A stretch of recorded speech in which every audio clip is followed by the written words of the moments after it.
Hi everyone and welcome. Lisa here for Honeybee Stamps. Thanks for joining me. So today I have another oldie but goodie fun fold to share with you, the Criss Cross card.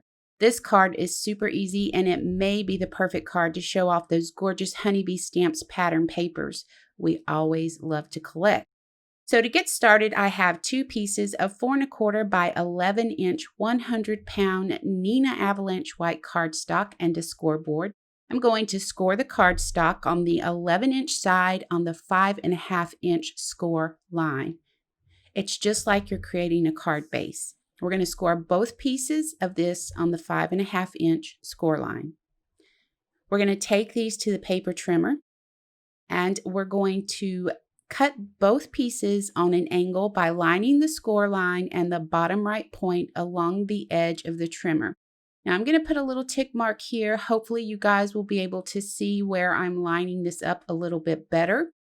So we're going to line this up and then line up that bottom right point, making sure everything's lined up nice and neat, and then we're going to cut it right down the center. Now I'm going to cut both pieces the same way, and we're going to hang on to this piece right here. We're going to use that shortly. Again, we're going to do the same thing, cutting the pieces exactly the same way. And once you have them cut, go ahead, give them a good crease, and we'll put them together, and this is what your card base will look like.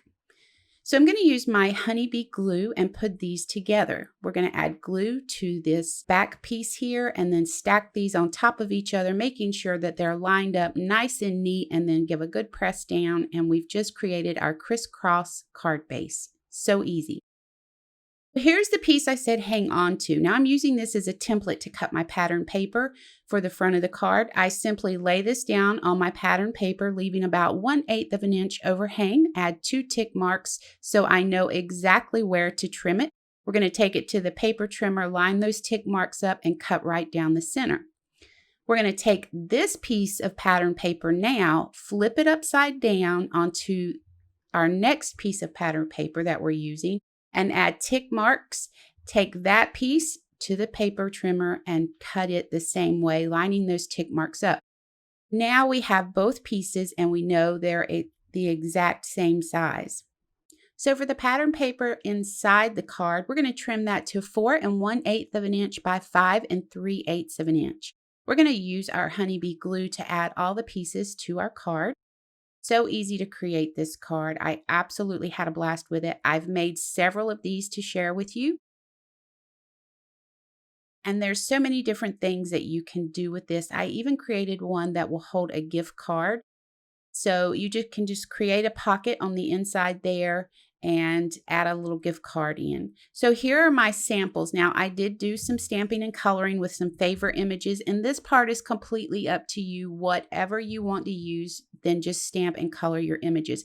I use the UnBEElievable bee, and then I also use the Bad Influence stamp set here to create some really fun cards. Now the pattern papers that I used were Spring Fling, Birthday Bash, and the bee's knees. I also used some coordinating enamel dots, and I used the raw honey gems stickers to add some fun little touches to the cards.